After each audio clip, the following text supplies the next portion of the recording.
Nobody can touch me because I would get blacklisted for that. The persona in the front that we put forward into the universe. You'd be standing and Hi, I'm Gabby. Because I will miss that aspect. something else. Yeah. Like, bitch, we're friends. don't address me like that.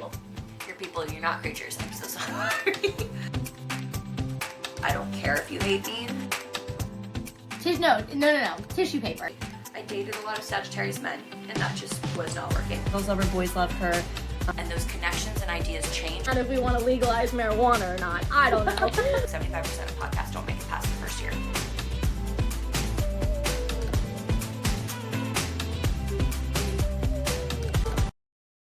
Hello, guys. Welcome back to the Z-List Celebrities. I'm Gabby, if you're new here. And we change themes every month. This is going to be the last episode of the month. It is all about college this month. We've talked health and education system and got really deep and informative on that. We have talked Rush, Bama Rush, and all other different types of sorority rush. We have had a conversation with an educator, and now we are getting into college Reddit stories. I thought this would be a fun one. It's just me, myself, and I this week. I thought I would share with you guys some fun stories that I found on the internet, have some commentary. Not all are fun, but I thought that would be the route we go this week. So let's dive in and talk about some of these stories that I found. I'm going to start with this one. This one's just kind of a silly, goofy one. I feel like we all had that one friend that like did something really stupid, especially while they were drinking, and it left them with a lifelong consequence that's not detrimental, but kind of like a lifelong consequence. So let's get into this one. This one is on Reddit specifically that I found. And it starts the story of the one nut wonder. In college one night, my friends and I were drinking heavily. We go outside to smoke a little, and my friend decided he was going to climb the flagpole in the commons. Well, he gets about 2/3 of the way up and loses his grip and slides down pretty quickly, tearing his scrotum on the hook that holds the rope for the flag. The pain. Oh my God. None of us are even remotely sober, so I volunteer to drive to the hospital. At this point, we are laughing a little too much at our injured friend. We get there and he gets checked. There are three of us that can't keep our shit together and one who has a bloody towel on his crotch. Fast forward to after surgery. Gosh, surgery. Not just like a little stitch. I thought, like, this would be a little stitch situation. No. I am checking him out of the hospital and talking with the nurses. She told me that they had to remove one of his testicles and I fucking lost it. I had to immediately tell my friends, and they too could not contain themselves. So he comes out to the three of us, giggly little schoolgirls, and I say, "Here comes the one nut wonder."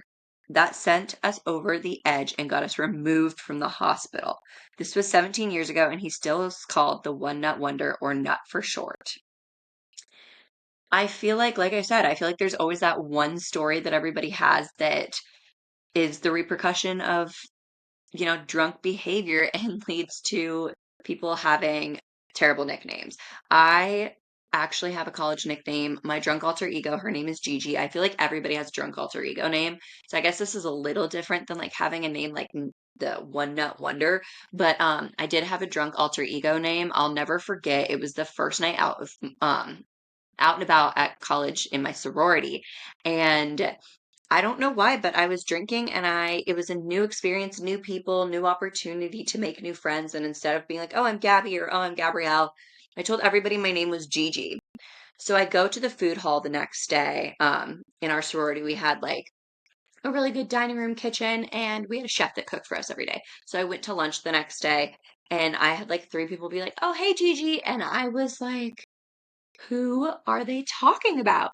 And that is how I end up with the name when I'm drunk, Gigi. I had people for that whole year calling me Gigi, and I was like, "Oh, you can call me Gabby. Like, my name's not Gigi. I've never gone by Gigi. That was not a nickname I had growing up. So that was fully college developed. And now every once and then Gigi comes out once in a blue moon for my adult friends, and people are like, "Whoa, you have a whole other name for yourself." And I was like, "Yeah, don't we all?" I feel like all of my friends have a drunk name. So you guys will have to let me know if you guys have a drunk name or if that's not something you guys did. I went to school on the West Coast, if that makes any difference, but I feel like even my East Coast friends here in Florida have drunk alter ego names. So let me know on that one.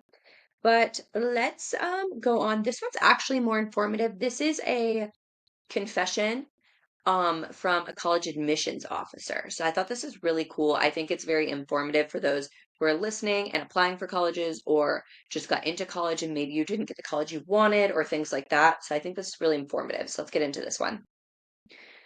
I will submit this pretty simple confession. The responsibility of deciding who gets in and who does not sounds great to some, but it is also hard to work at a highly selective university.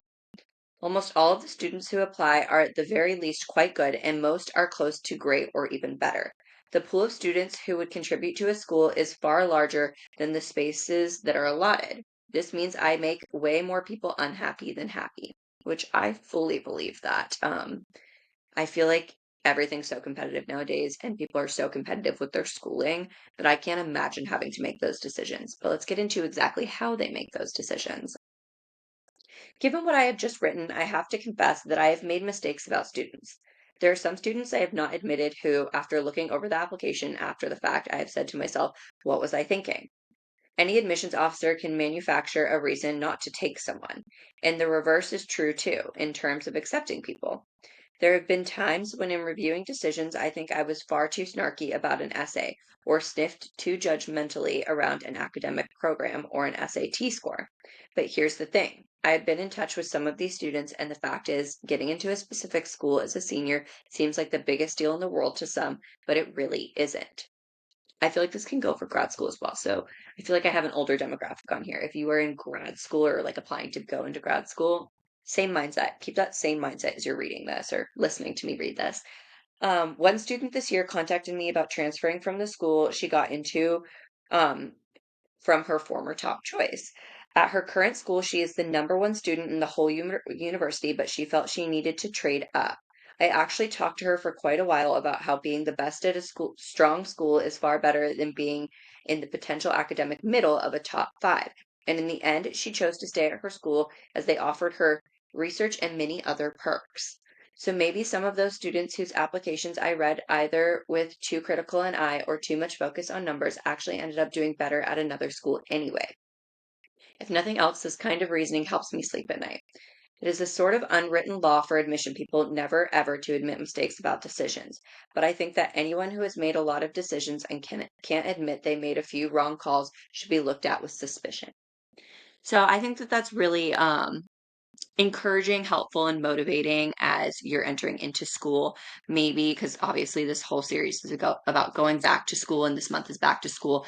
I think it's good to go into this semester with the mindset, even if you're not happy at the school you're at or where you are, or like you feel like you should have been in another school. Keep that mindset in the back of your head that like you can be now the best at this school versus subpar at another. I just like really I enjoyed that piece of advice, basically. But let's move on from that one. This one's actually a little bit more sombering and a little bit more sobering in the fact that I feel like, what a lot of college kids deal with on a daily basis. Um, I feel like college, and we're entering out of that era. So I think that that's super exciting to see that shift. But when I was going to school, school was a requirement. Like you didn't just not go to college. Like it was like, oh, you're graduating high school and you're not going to go to college. Like what kind of job are you going to have? What are you going to do? Blah, blah, blah. And it was very much almost like a requirement, sort of like how high school is a requirement. Um, I feel like that's shifting. I feel like the Generation Z is really learning that they can achieve their goals, dreams, and work priorities without going to school. And I'm super thrilled for them on that because honestly, if you feel like you can get to where you need to be financially, emotionally, and career wise without college, save the money. It is so expensive. I'm currently going through the process with my brother and my family. He ended up going out of state. We're originally from Colorado, for those of you that don't know me personally. My parents are from Florida, but I was born and raised in Colorado. So was my brother. My brother is younger. My brother is 22, I believe now, and he is entering into his senior year of college. And I live in Florida. He decided to go out of state from Colorado, and he went to or is up in Gainesville at University of Florida.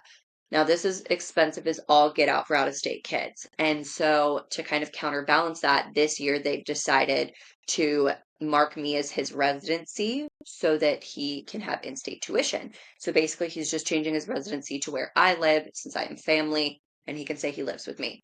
So, watching that shift and change and how much money they're going to save, insane. So seeing that process and kind of understanding how expensive it can get. I went to school in Arizona, which was also out of state, but I was very fortunate that they have really cool programs on the West Coast called the Wiki program, which is an opportunity for you to take an Arizona kid and a Colorado kid and let them go to Arizona and Colorado schools as an exchange for in-state tuition. So basically, I used the Wiki program to trade with an Arizona kid who I think went to University of Colorado in Boulder, and I went to University of Arizona, and we got to pay in-state tuition, and then I had a scholarship. So that helped a lot. But to like put into perspective the reality of how expensive school is in America, especially, I do have quite a few listeners that are in the UK because I do have a lot of UK friends.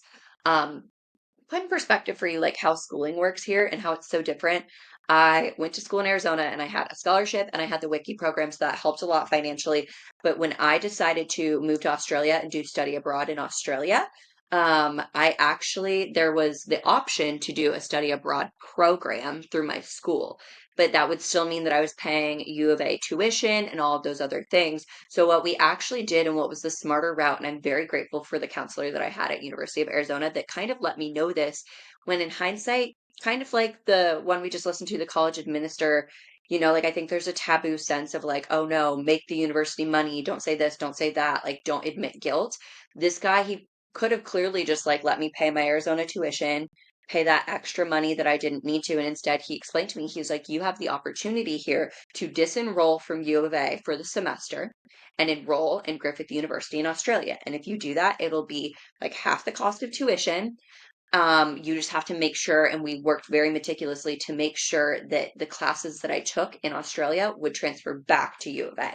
So I ended up disenrolling from University of Arizona and enrolling in Griffith University, which was only $9,000 for the semester. And I mean, I'm sure it's even more now, but when I was back in school, it was probably 20 to 30 grand a semester, something wild, 15 maybe. So I was saving money on that. And then the only downside was, well, all of my other American friends that were in Australia with me got to take like really bullshit classes. They were on a pass fail system with their classes. So, like, all they had to do was pass, and it went back on their record that they passed. I had to take actual classes for my major in Australia. So, this was tricky. All of my teachers were super understanding and helpful. But basically, I was a criminal justice major in college, for those of you that don't know, and my plan was to go to law school. So I was way past my prereqs. I was in the throng of you know, my college education and my major. So I actually ended up in Australia having to take criminal justice, political law classes in Australia. And they have completely different systems than us that I wasn't raised with, didn't know. So I had to basically learn all of that.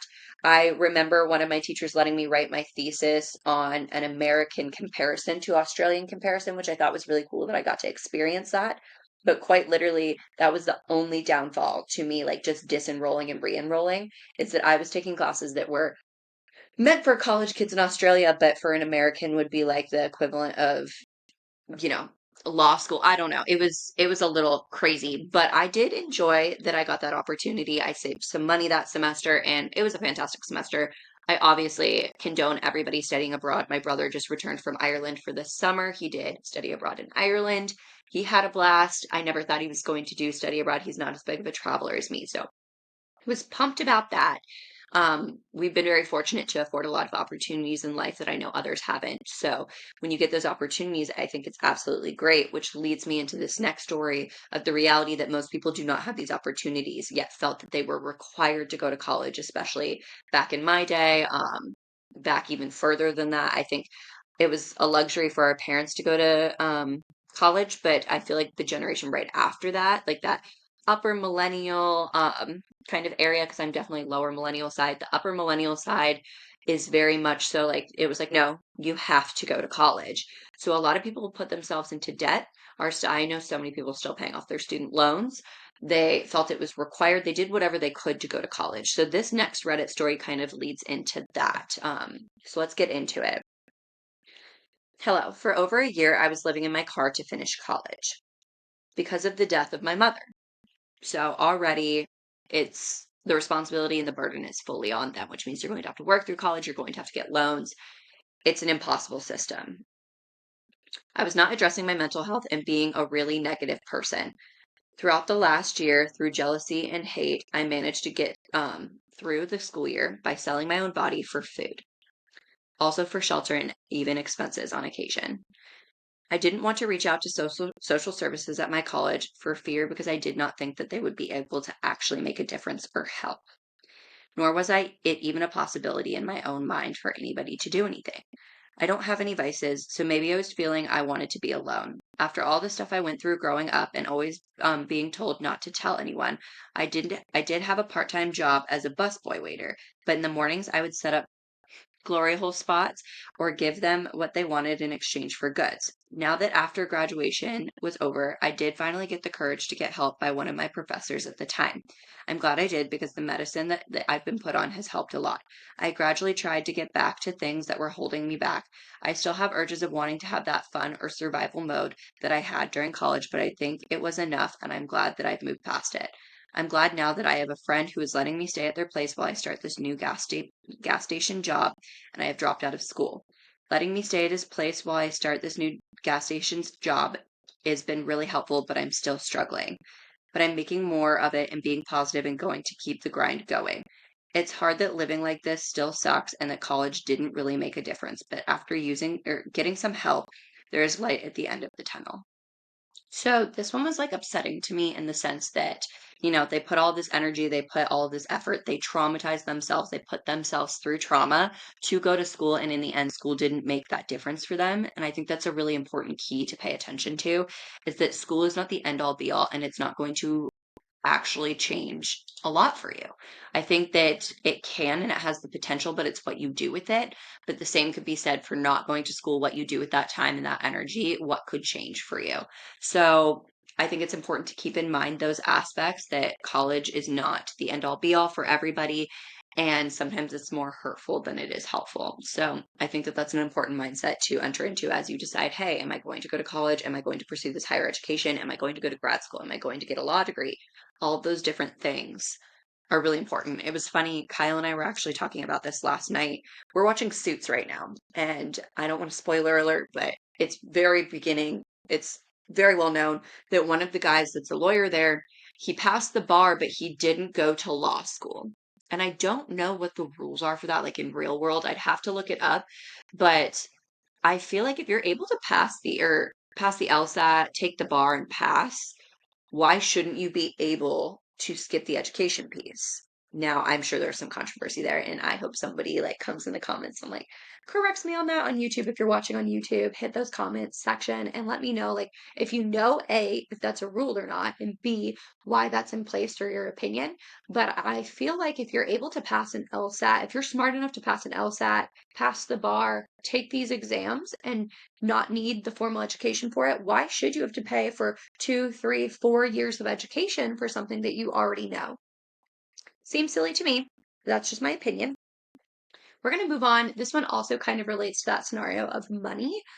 Just colleges putting us into massive amounts of debt, which is a huge problem that I feel like we see all the time, especially as I was saying, seeing all my friends with student loans and things like that.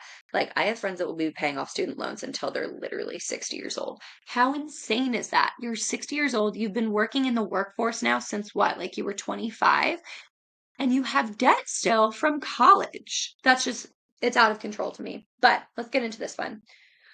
I stole from my college bookstore. I go to a very expensive art school and I don't make much money. Today I just spent $30 on a tiny set of paints for a 3-day project. These paints are only sold at my college bookstore. Long story short, I stole the paints. I wasn't thinking straight and now I'm panicking about getting kicked out. I was dumb enough to buy a $3 super glue using my debit card. The cashier was giving me a weird look and I was shaking and stumbling with my words. I immediately regretted it, but I don't know what to do now. I didn't notice any cameras, but I'm worried they'll notice and they do a stock check. That was the end of the story. So it's just, we have no update on whether or not she got caught or anything like that, but I feel like it brings up a valid point that I want to go back to. That is the reality of not being able to pay for things. And I feel like there should be a system in place in schools. If we're already paying to attend school, there should be no requirement to also pay for materials to pass a class. So, like in this example, art school. If you are going to an art class and you have a project that's due, those materials should be provided by the teacher, because that's coming from the budget that you're paying thousands of dollars for to be in every semester. So the fact that, like, on top of your tuition, to just be educated there, you now have to provide the materials to educate yourself. Am I off my rocker, or does that feel like it's wrong? I feel like that the system is so messed up. I mean, and we talked about it with Tony. We've talked about it a lot this season about how our systems are broken. And I just feel like I don't know where to go from here to help unbreak those systems because they're messy. They're messy right now, and education is one of them that is just messy. So that one was a bummer too. Just feeling people hurt and like trying to get through college. I'm just like, it's not worth it. It's not worth it. It's not going to be worth it in a couple of years unless you are specifically seeking a job like a lawyer, like a doctor. Obviously, our doctors need to be educated. I think educators need to be educated. But there are certain career fields that I feel like we could treat more vocationally that don't require the schooling, but instead hands-on experience. I went to school for criminal justice. I was going to go to law school. I worked for a lawyer for years, and I had a minor in finance and Spanish as well. And I'm in marketing, and I have been since the day I graduated. I have no degree in marketing. I have no degree in social media. And yet I have been able to completely either self-teach, take courses that I want to take online, or pay individuals who have experience or power to do that. I have had mentors and I have had job site experience, and that is all I have needed to be very successful in the industry. So I just feel like there's this balance of, unless you are doing a job that requires a certain type of education, I do not feel like we should be paying for it. And I feel like that's what we're getting degrees to get degrees just so we can tell employers we have a degree. And employers need to change their mind frame and like their head their their mindset and their head frame. There's my dyslexia kicking in. Um, they need to change that mindset to a space where it's like they're not looking for that degree, they're not looking for your school experience, they're looking for what internship did you do? Um, you know, are you going to start? And I think internships are key because, like, obviously you do need to get experience in the industry to get a higher paying job, but start by, instead of going straight into college, start by getting out into the workforce, trying new things, taking an internship, taking a lower paying job so you can like learn something, finding courses or people online. We have access to social media and all these different things.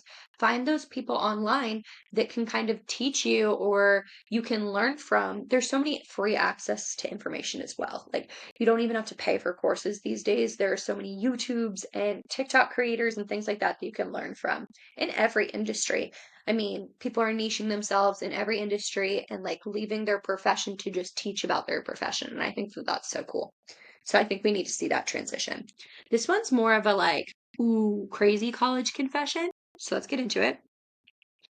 In 2019, I got into college and I started my first year with a random roommate. She was really rude to me despite trying to be a good roommate, whether it was cleaning the room, taking out the trash, etc., but she was always an asshole. I wanted to know why, so I dug around on like the third week around her room and I found her diary.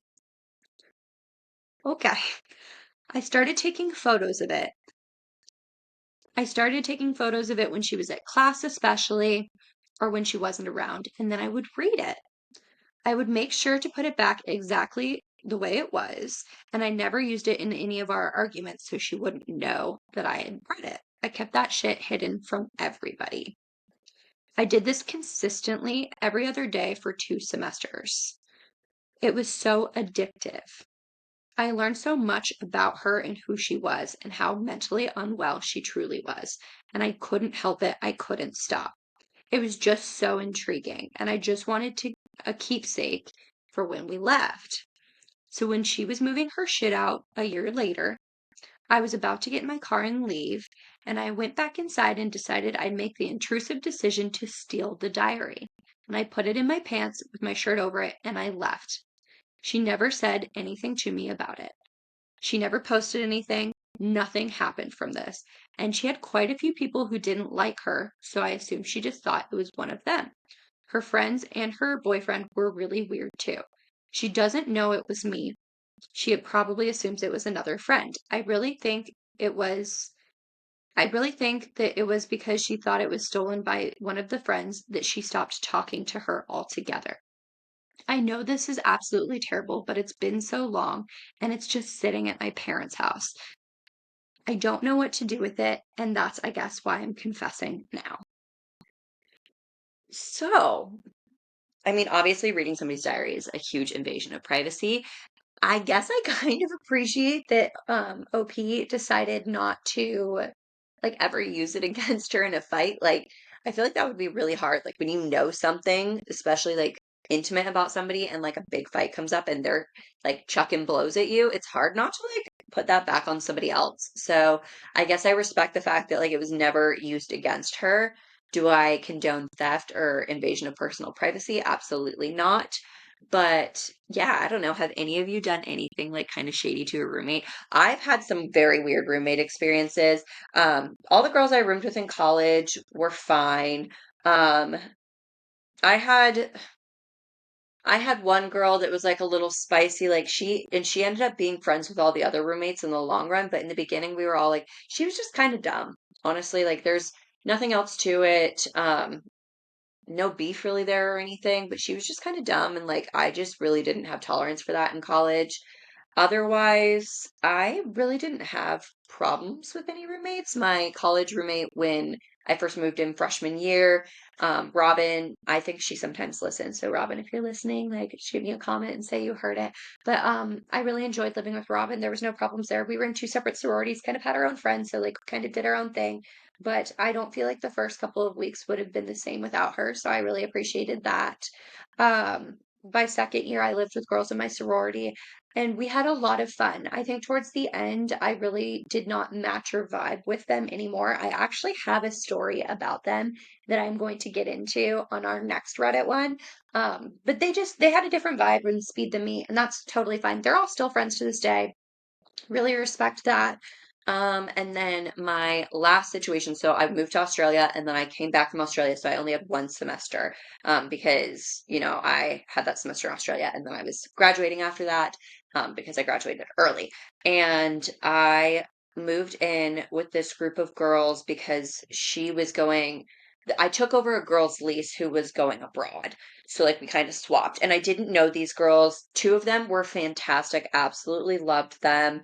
Um, I still follow them on Instagram. We're not close or anything. We never developed that relationship. My best friend lived 3 floors up, so I spent most of my time up at Brooke's place or out and about. I had a boyfriend during college at this point, so I hardly was at home, barely lived at home.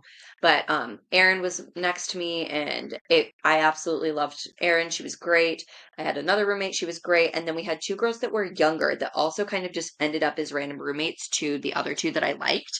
And nobody's gonna know. There was this girl named Lauren, and I will say, my friend Kaylee, I might even have to send this episode to Kaylee if she doesn't listen to the podcast, but I'll never forget. This girl was so passive aggressive. She just didn't like any of us, any of the roommates except for her friend across the hall. And how these apartments are set up is they're usually, I think it's a 5 bedroom. So it's like one and two share a room, and then a solo, and a solo. And then you have the main common area, and then you have the live or like kitchen area, living room, and stuff like that. And there's usually 2 bathrooms to that. So the three share this bathroom, and the two share that one. I think there might have been a third bathroom. Honestly, I can't remember. Like I said, I was hardly there. I was basically living with my boyfriend at the time. And I'll just never forget. I had a ton of girlfriends over. Kaylee was one of them. I believe Brooke was there. So Brooke, you'll have to tell me if I am guessing correctly. But we were all just in the kitchen and cooking. And like she always would storm in, shut the door, and then just like run back to her room. Like she wouldn't say hi, she wouldn't communicate or anything. And we were just silent. We were like, it was very awkward. She was 2 years younger than us. I don't know if it was just more of like, oh, all these senior girls in my house, like intimidated. We didn't have any rules or boundaries set of like when people could come over or anything like that.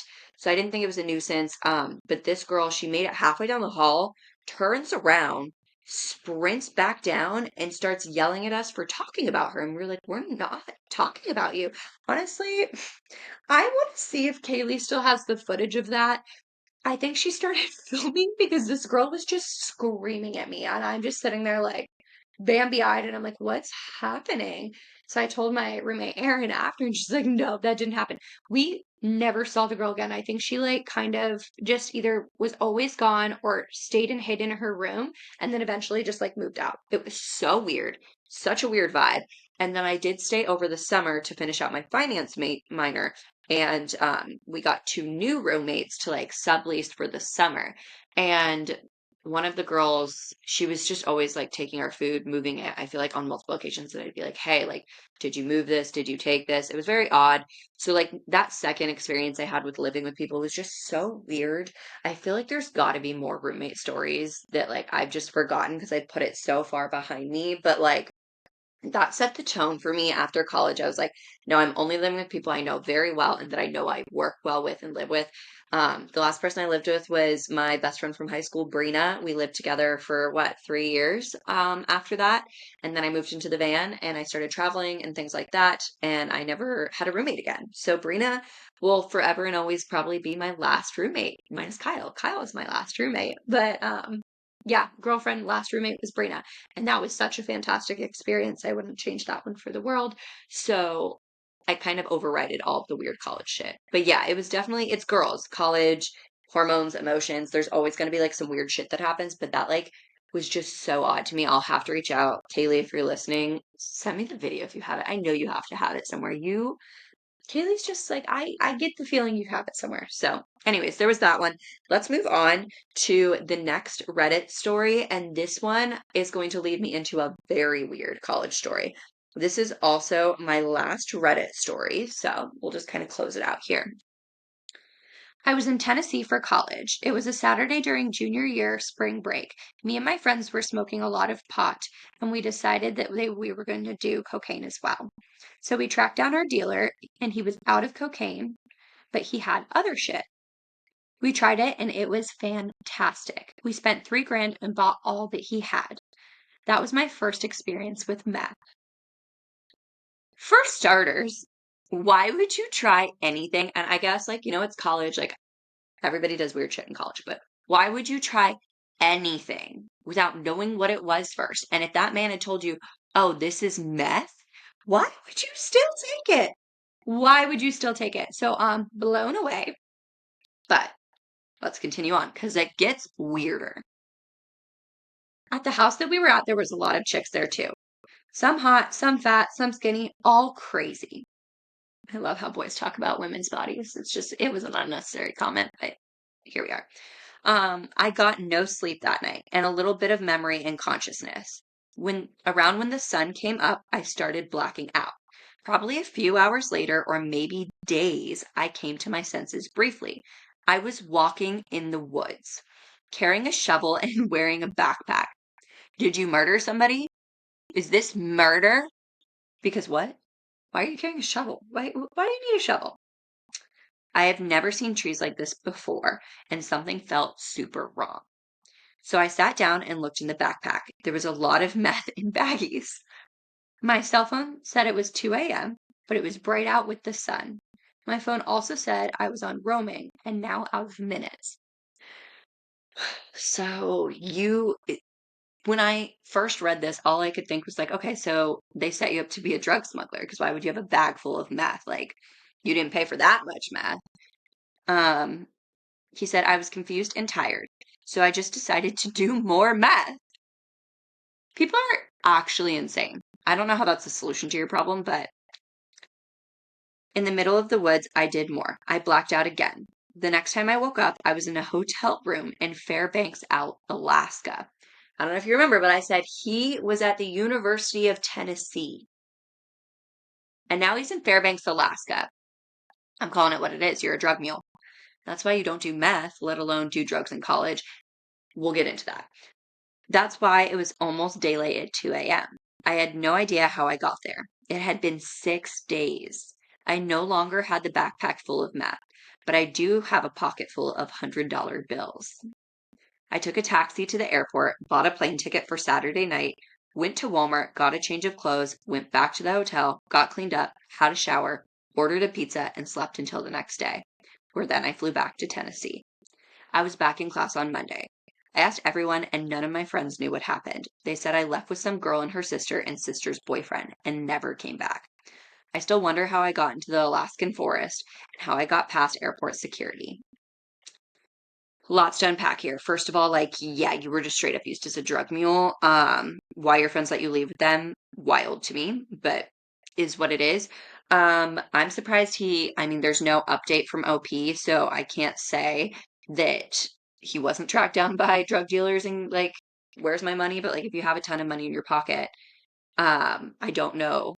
I feel like that would be a problem. Um, it's the fact that you're now in Alaska and in the woods. So much to unpack. So much to unpack. I think that is part of the problem. And this feels like it was an older post. It wasn't dated, but I'd assumed that this happened a while ago. Nowadays, I think drugs in college are even more scary. Even my parents called me the other day. I'm currently watching Painkiller, by the way, which is a phenomenal Netflix show that you need to watch. It's all about the rise of Oxycontin and the addiction to that and how it's completely crushed our society and like just ruined families and how Big Pharma was doing that and how it got FDA approved and it shouldn't have. Really wildly interesting. Please watch it. My parents were also watching something else where it was talking about there's just a billion. I know there's also one on Hulu that's new that's the same. It's the opioid crisis. But I just find it wild because we're now seeing that like there is now fentanyl being put in Tylenol. It's in cocaine. So like all of those kids that just did a ton of cocaine in college, it's now in your cocaine. So like one hit or one bump of cocaine that normally you'd have no effect is now killing you. And it's just the fentanyl crisis is out of control. We switched from oxy to fentanyl and it's just not worth the risk. Like, there's no drugs that are worth the risk at this point. This does lead me into my college roommate story. So, the year before the crazy Lauren girl, I had some girlies that I lived with. They were in my sorority. They were a fun time. Like, I will not fault them on that. Those girls knew how to have fun. They knew how to party. I wonder what they're like now. I would love to know. But they knew how to have a fun time. They were big rave girls, rave festivals, Molly all the time, things like that. I was a drinker in college. I was just not really into that kind of stuff. Even weed makes me weird. I don't really smoke because I get like a little freaky. But yeah, it was just one of those things where they were always just doing something. And it was usually cocaine at night when they'd go out. And there was one night I did not go out with them. And I remember them coming home the next day and we talked about it. And they had gone to a party, met some guys, did some cocaine lines in the bathroom. This was like a normal Thursday for them. So like that wasn't new. And so they did a ton of that, whatever. Well, they come home and they come home like a long time after. Like it's not like early the next morning. Like it's a while. And they like are on the couch. We do this debrief thing on the couch. Every girl, especially college girl, knows the couch debrief that you all do when you live together, where you all go to the couch, you're all hungover, and you like debrief everything that happened that night.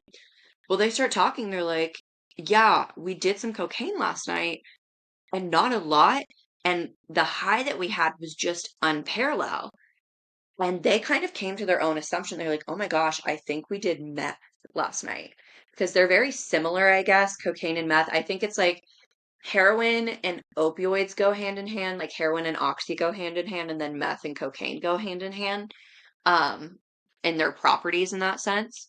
But yeah, they were pretty dead set. Obviously, we have no proof of this. I never followed up with this conversation, but they were pretty sure that they accidentally did meth. And I will tell you, those girls stopped doing cocaine after that because they said they came back and reported they were like basically like cocaine doesn't feel the same now. When I do cocaine, I crave that meth high. I'm not going to put myself in that situation. They're fully functioning adults now. To my knowledge, they're not drug addicts or anything like that. But it was one of those things that they did it once by accident and they were never able to do cocaine again because of that. And that just blows my mind. So when you think about the power of drugs and what they can do to you, think about that. Like one time can make you not be able to do any other drugs that you might have done for years because it's going to completely change your brain chemistry on how you consume it. We talked about with Tony, and I thought this was really interesting because I posted a reel with Tony about her episode. So this was 2 weeks ago, and we talked about how she did this analogy with the cigarette, and she was like, basically, what you put into your body, you just need to love it. Like you need to love it, you need to respect it, you need to not feel sick about it. And she said that about a cigarette. She's like, no, love your cigarette, smoke your cigarette. Your cigarette is blessing you. Like you're blessed with this cigarette and having that mentality and having that mind shift. And I've been working on that a lot because I filmed that episode with her even 3 weeks before it aired. So like I've had like a good month or month and a half to like really process that concept, that commentary, and everything like that. And I just feel like I've changed a lot of my diet because of it. But like I've also just, when I am having a splurge day, I feel less guilty about it. And I've had a lot less stomach pain. So I do think there is a belief to that, like that mentality. But then I did have some guy comment and he's like, oh, okay, so we should just all go around doing drugs and it's not going to hurt us because, we're loving that drug. And I don't think that that's what Tony meant. And she's obviously not here to comment on that, but you can always ask her on her social media. I don't think that that was the point. The point isn't that we should put chemicals or toxins in our body. It's that no matter what we're doing, we should do it with love for ourselves.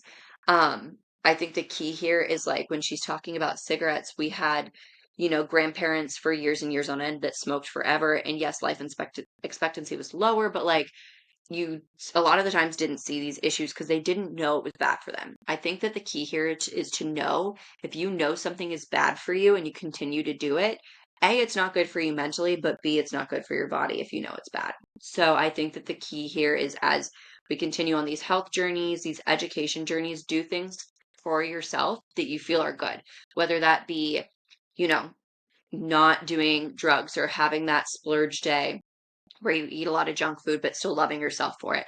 Or if it's deciding, hey, I want to save my money and I don't want to go to college. Or if it's, hey, I'm going to invest in myself and I want to get this education and I'm not going to be resentful about the bills that I have to pay for it. I think that's the key too, is that resentment towards having to pay those bills for college. It should be all with a positive mindset. So I feel like that was my takeaway from this whole month season, was that positivity mindset changing everything, whether it be your experience in a sorority, whether it be your health, whether it be your education, all of those things come into play here. So I really enjoyed this month. I think the guests were fantastic. I'm really appreciative to Tony. I'm really appreciative to Ashton. I think it's just been a great experience. Jordan, all of the above, everybody did such a great job. Thanks for kind of staying tuned with me.